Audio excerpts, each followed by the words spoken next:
Good afternoon and welcome to today's open house. My name's Annie Sklar. I'm an advisor here for Berklee Online. We're here today to talk about music cognition, and I have with me Susan Rogers. She holds a doctorate in psychology from McGill University, where she studied music cognition and psychoacoustics. Her research focuses on auditory memory, perception of musical signals, and the influence of musical training on auditory development. Before her career in science, she was known for her work as a record producer, engineer, mixer, audio electronics technician, and she worked with artists like Prince, Bare Naked Ladies, David Byrne, Robin Ford, Rusted Root, and Toad the Wet Sprocket. She's also an associate professor at Berklee College of Music in the departments of music production and engineering and liberal arts, and she's the director of the Berklee Music Perception and Cognition Laboratory. So Susan, welcome. Thanks for joining us. Thank you. Thank you for having me, and thanks for coming, all of you out there. So I think probably the best place to start today is at the beginning, which is, what is music cognition? Music cognition is a branch of cognitive psychology, and cognitive psychology is itself a branch of psychology as an entire discipline. What makes music cognition distinct is that like other cognitive psychologists, what we're interested in is what it's like to have a brain and a body. Those two usually go together, and what it's like to have those two things and navigate your world. So cognitive psychologists are interested in the brain, how it grows, how it changes, what's good for it, what's bad for it, how it develops, how we learn, memory, attention, categorization, decision making, drives and goals. All those kinds of things are the domain of cognitive psychology. What a music cognition researcher does is use music as the stimulus to look at those processes. Excellent. So with a music cognition researcher, what do they study? What types of experiments are they undertaking? The field, as many of you or most of you probably know, I shouldn't call it a field. To be precise, it's actually just a branch of a tree. It's too small to be a field. But what music cognition is interested in is really everything concerning the human interaction with music. It is not interested in music per se. It's not interested in what differentiates a good song from a bad song. What it's interested in is, how do people perform music? How do they learn to perform music? What distinguishes an expert from a non-expert? Can listeners tell the difference? Interested in music and development, like what do we know? What do babies know about music, and when do they know it? We're interested in things like musical universals versus culture-specific things. What do all human beings have in common when we process music, and what's specific to certain areas of the world or the culture that you grew up in? We're interested in music and emotion, and music and memory, and music and just what's the architecture, the neural architecture that supports music, actual anatomy. Where in the brain is music processed? All these kinds of things. Anything having to do really with the brain and central nervous system and music. Excellent. So you, as we talked about in the beginning, have a really unique background for, well suited to this particular area. Can you talk a little bit about your experience as a producer and as an engineer, and how that, helps you both to, address this material and to teach it? Well, I do have a unique background, and that gives me a little bit more courage in sitting up here in front of you as a music cognition researcher, because the fact is that as a music cognition researcher, I'm new to this. I earned my PhD in 2010, so I'm a new researcher compared to the others who've been doing this for decades. I've got a few things going for me, though, that they might not have. I studied at McGill, which is McGill University in Montreal, is the mecca for music cognition research. It's the place to study, among others, but it really is the central hub. And I studied under two wonderful researchers, Dr. Daniel Levitin, who is the author of This Is Your Brain on Music, as well as the great psychoacoustician, Dr. Stephen McAdams. So I was very privileged to have this strong pedigree. Prior to that, prior to my earning my degree, I was in the recording studio, and I started, like most people do, I started at a very young age, but I have a background in audio electronics, working up through being a recording engineer, a mixer, and a record producer, and I must say I've gone multi-platinum and had #1 hits in all of those arenas. So that allows me to look at music cognition through two lenses. One is the rigorous science, the discipline, where we as researchers are looking for a common point. The question is, what does it mean to be human? And so we're all looking for this common knowledge and truth about the world. But the other perspective is equal and opposite. In the arts, we're looking for individual expression. How do you stand out in the world of the arts? So having approached music from these two compatible but dissimilar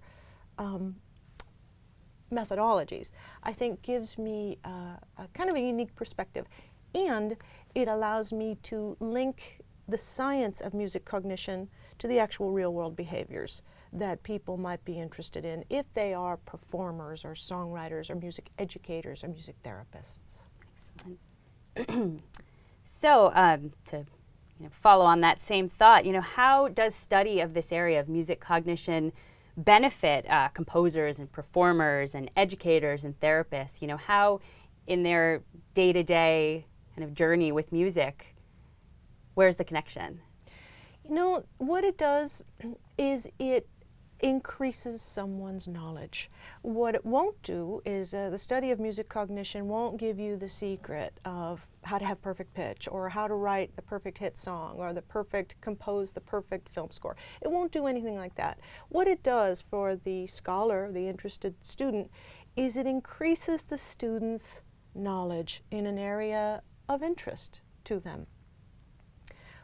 What we get from increasing our knowledge is unique to the individual. So how this would benefit a music therapist, for example, you'd learn something about, let's say, the robustness of music as a signal, and you'd learn something about how brain damage in certain areas, loss of certain parts of the brain or whatever, would lead to specific impairments, let's say, in listening to music.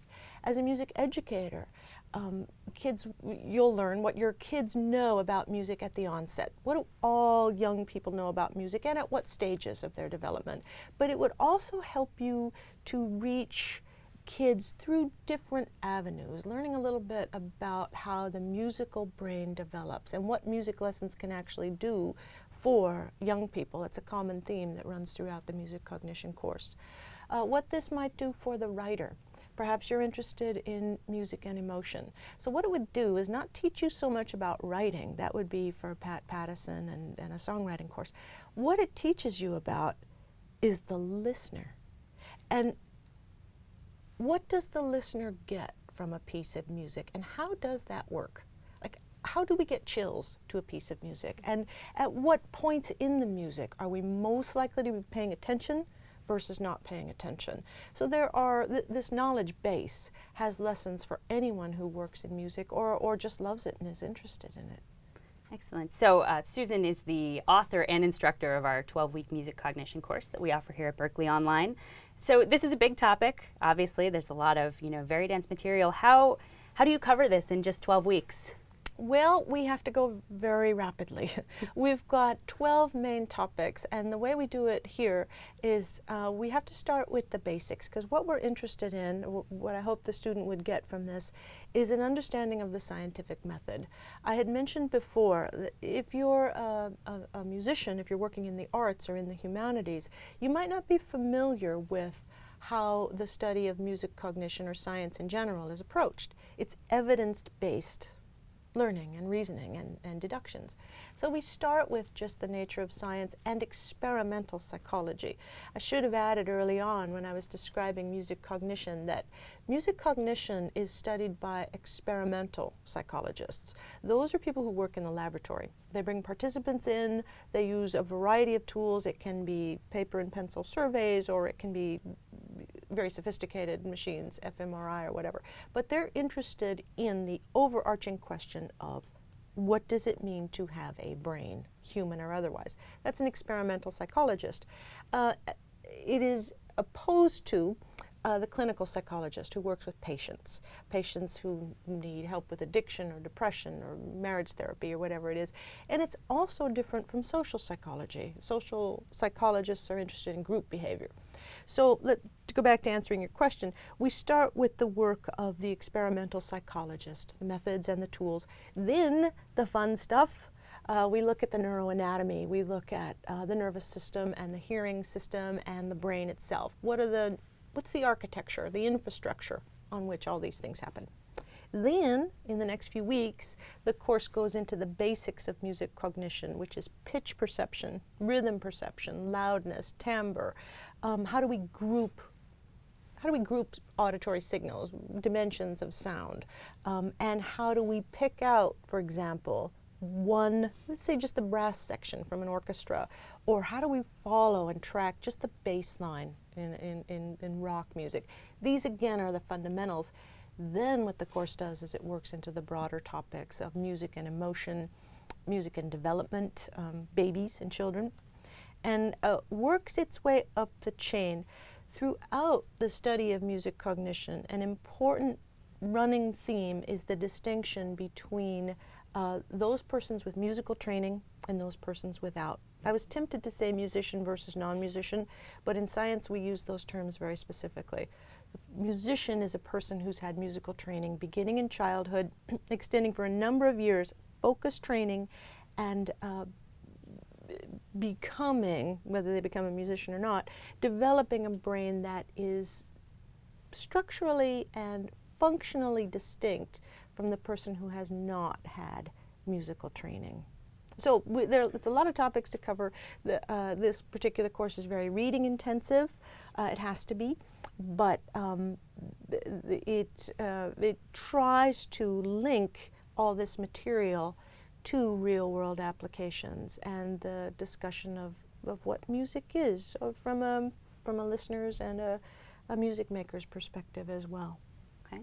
So for a course like this, is it important that people have like science background to get into it? No, this course is there are many students who take it, and they many of them are PhDs or MDs, but most are not.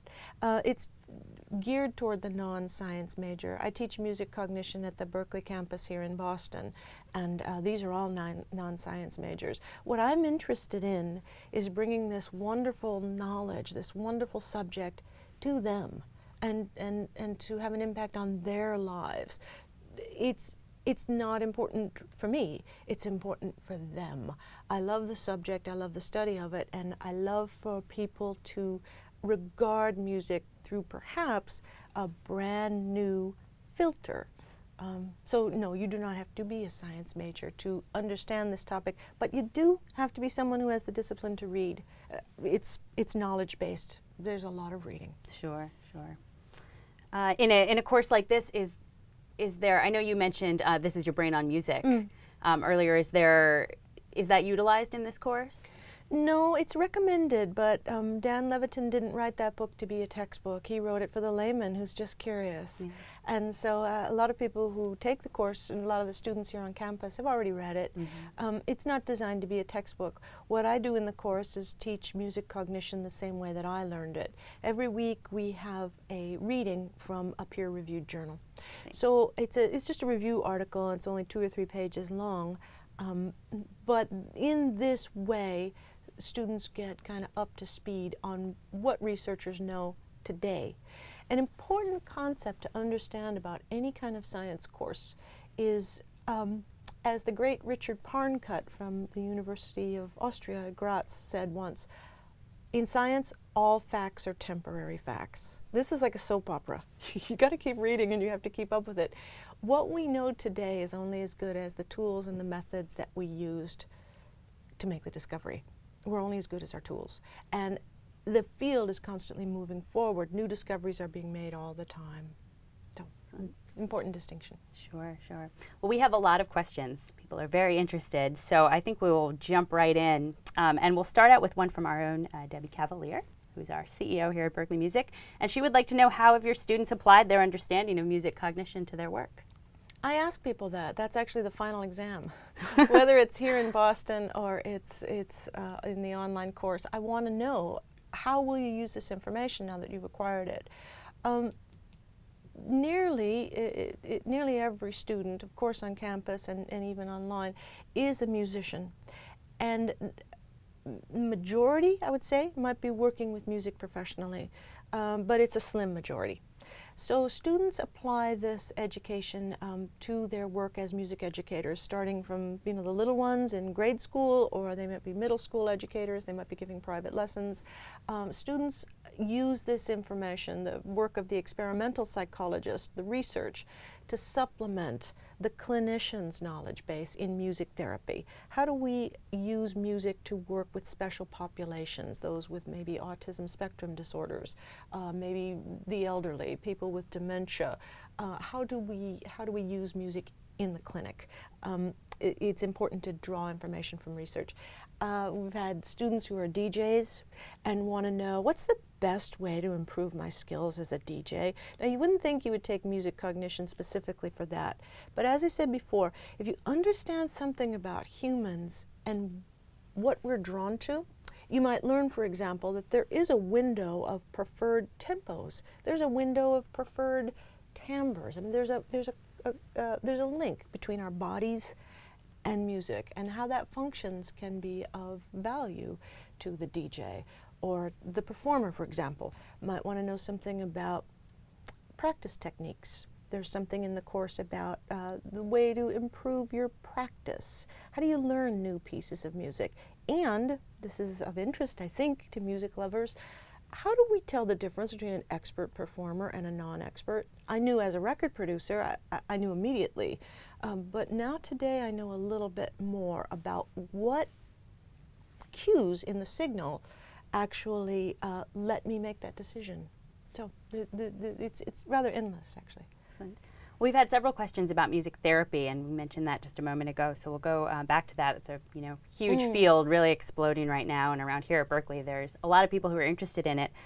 So Larry asks, how does it relate to music therapy? And I think we've talked about that a little bit, but I mean, how does music cognition relate to music therapy? But maybe just expand on that a little bit. It's important. It's important to make the distinction between the two terms. Music cognition is an academic discipline, and it is taught by and practiced by people who are in universities at the college level. Experimental psychologists, as I said before, they're in the lab by day, or rather they're teaching by day in the classroom, and they're in the lab by night. The other half of that coin is the clinician, the therapist. Music therapy is a profession. The definition of a music therapist is someone who goes to work every day and works one-on-one with patients. So what these two fields have to do is inform each other. The music therapist has to let the researcher know, here's what I'm observing out there in the world of people, special populations or people, and how they respond to music, whether they improve or whether they get worse or whether it has no effect. And likewise, the researcher goes to the music therapist and says, here's what our findings have shown. Here's an example. It used to be thought that music therapy, I'm speaking out of my field of expertise there, but I know this much. It used to be thought that if we just go into a patient's room, maybe let's say an elderly patient who's on palliative care or whatever, and we stand there with an acoustic guitar and we play and sing, that person's going to feel better. Maybe. It might be the case that that person, perhaps they can't hear you. Perhaps they hear you just fine, but they don't like that particular song. Or perhaps they got better and it had nothing to do with the music. Perhaps they got better just because there were people in their room. So it's the researcher who looks at the details, and it's the therapist who's actually on the ground, in the field, in the clinic, gathering that one-on-one data. The two fields are complementary but different. Excellent. All right. So Christian asks, why is it that when hearing a song for the first time, one may initially not find the track exceptionally appealing, but when hearing it again sometime in the future, it all of a sudden sounds good? This is such a good question, and I love to talk with my record production students about this as well. It's a really good question. There's a quote by a scientist, and I wish I could remember his name, but he said once, this blew my mind, he said, the human body treats a new idea the way it treats a new protein. Initially, it rejects it. Anything new, we're kind of evolutionarily programmed to be suspicious of newness. And so, When you're hearing something for the first time, you're usually, in most cases, you're hearing it as auditory wallpaper. It's just in your environment. You hear it in the store, you hear it in the car, there's other stimuli going on. It's a brand new thing. You're probably attending to the stimuli that's important to you. You're not that interested. With repeated exposure comes the probability, increases the probability, that you might hear that song while you're experiencing something really fun, really great. So let's say you've heard this song, Carly Rae Jepsen, "There's my number, call me maybe." It's fine, it's good. I'm happy for anyone who has a hit. But it didn't move me in the slightest the first time I heard it. And then there were a couple of times I heard it in the car with people I really like. And a couple of times they were singing along, and it was fun. And that good feeling, those neurotransmitters that just were flooding through my body of "this feels great," were co-occurring with the sound of that song. So later, when I hear that song, it's likely to trigger a little bit, just a hint of that good feeling. So one, to answer your question, there's probability. The odds are you're going to like it because at some point you're probably going to hear it when you're really enjoying yourself. Two, the other thing is just familiarity. Human beings are like any other organism. We are comfortable around familiar things. So it's like a U-shaped curve. Initially we don't like it, then we like it, we like it, we like it, we like it, and then it saturates the market, and then we go back to hating it again. And if you don't, if you hear that, so you don't hear it for 10 years, you hear it 10 years later, you're going to be back at square one, at the bottom of the U-shaped curve, the upside down U, I should say. You're not going to like it anymore. So, Kathleen asks, why is it that over 20 years later I can still remember my parts to music I sang with my chorus in college? This is so interesting to music cognition researchers. The field discipline of music cognition is very young, but this is one of the early questions that researchers asked. Music is unique from language and similar to language, but it's unique in that it tends to be more robust. Why this is still being investigated. It's in its infancy. But we know it's true that that human beings can suffer severe dementia or brain damage, some serious trauma, and still preserve the capacity to recognize music, to remember things. There are people who've suffered such bad dementia they don't remember their children's names, but they remember songs. This property of the human brain probably evolved to actually help us memorize things. When ancient people took words, their oral histories, and were trying to remember them and tell them around the campfire, from generation to generation, they found that when they put those to music or to a rhythm, to a pulse, to a melody, that it assisted with memorizing music. It assisted them memorizing their stories. So one reason why you might be able to remember things from such a long time ago is that when you're hearing the auditory signal of music as opposed to language, music is mediating your emotions. Language conveys ideas and thoughts, but music conveys ideas plus emotions. Emotional processing is very ancient. It's very, very robust. It occurs in a more primitive part of our brain. So if you package those two things, the information of the song with the feeling you had doing it, and the feeling that it gives you, it kind of writes it in ink as opposed to writing it in pencil, and it makes it very robust in our body, brain as a system. Excellent. On a related note, we have a question from Nancy that says, have psychiatrists and neurologists been able to map the brain to see where and how music is stored? Part of your question, to part of it the answer is yes, and to part of it the answer is no. What neuroscientists have been doing, cognitive neuroscientists together with just the neuroanatomists, what we're able to do is we're able to show which areas of the brain process music and what aspects of music. So we're able to do some mapping. There's some links between, let's say, pitch processing and rhythm processing and lyric processing and things like that. But the part of your question that we're not able to address is you asked about where music is stored.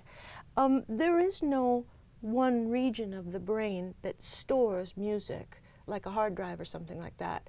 Actually, what a memory is, it's a reactivation of the original activity that caused the memory in the first place.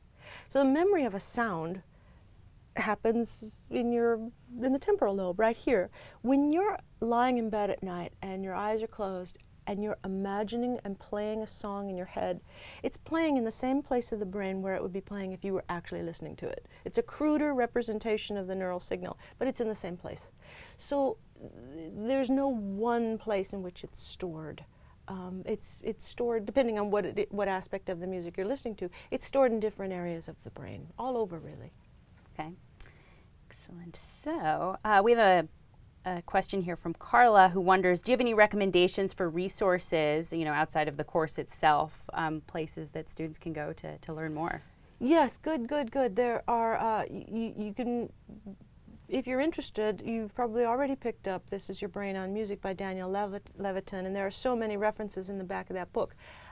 The great thing about that book, the unique thing about it, is that it was written for the interested reader, and it wasn't written for grad students and PhDs in the field. So the other books that are out there are a little bit higher than entry level. However, if you're interested enough, you'll follow along and you'll get great things. The very first book that I read on the topic was called Music, the Brain, and Ecstasy by Robert Jourdain. And the interesting thing was this author, it's Jourdain, J-O-U-R-D-A-I-N. This book lit me up like a Christmas tree. He's such a great writer, and he's not a music cognition researcher. He's a researcher, and he's a very smart man, and the book's in paperback, and it's wonderful. If you're interested in overlap between music and language, poetry, and things like that, you'd be interested in Music, Language, and the Brain by Ani Patel, P-A-T-E-L. If you're interested in music and emotions, there's William F. Thompson, that's T-H-O-M-P-S-O-N, a great researcher who did a book on music, thought, and feeling. If you'll start looking for one, you'll see, on Amazon.com or any place like that, other related searchers will pop up. There's some wonderful things out there. Excellent. All right, time for a few more questions. Another from Nancy. Can one who does not have perfect pitch obtain perfect pitch? It's such a common question, and there is a misconception out there perpetuated by some scam artists who will take on face value this notion that an adult can acquire absolute pitch or perfect pitch processing. Perfect pitch, the textbook definition, is really rare, and there are no known cases of anyone acquiring it as an adult. Those people who do have absolute pitch or perfect pitch processing acquire it as children. There's a critical period for its acquisition, and the curve shows that if you don't have it by the age of 14 or 15 or so, you're not going to have it. So what perfect pitch is, for those who might not be aware, is it's this rare mental feat.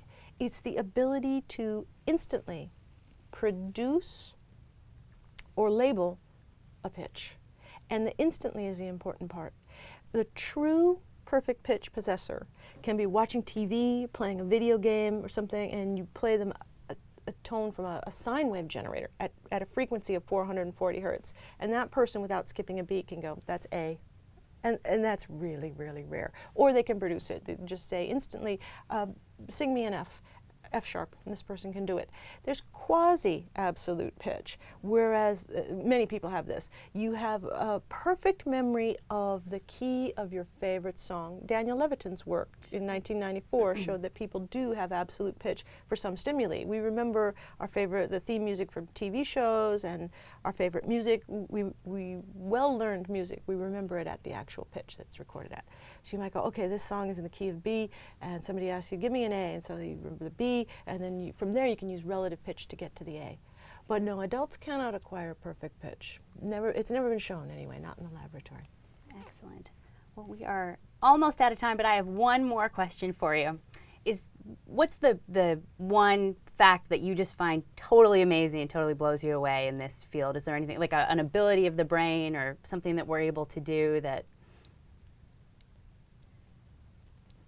Sorry, that's kind of a... Yeah, it's a really broad question. Right now, the most exciting thing to me as an individual is music and memory, because memory is just so insanely complicated. Anytime there's something that's so familiar to us, overly familiar to us, we don't see it. It's hard to see something that's really, really up close. We all think we know what memory is, just like we think we know what the earth or the sun is. But those fields are really complicated. So I do this with students on the campus. I ask them to imagine right now your bedroom when you were 10 years old. Imagine you're 10 years old, it is your bedroom. Picture it. Picture where the furniture was, picture the color of the walls, picture the flooring. Did you have posters on the walls, lamp? Just picture what it looked like. Really picture it. What just happened? What was that? How did that get in there? Your brain, what physically happened? What had to happen to rearrange all those elements of color and light and shape and arrangement? And imagine maybe you moved yourself through the room. What the heck was that? Your brain, as you were thinking of it, was firing in a crude approximation of how it used to fire when you were in your room. Now ask yourself, how do you study that on the cellular level, on the tissue level? It's very complicated and very interdisciplinary. So music and memory is of great interest to me. And of course, not to mention music and development. What do babies know and when do they know it? Mind-blowing. There's great stuff there. Excellent. Well, that is all the time we have, but thank you so much for joining us, Susan. And thank you to all of you out there for joining us as well.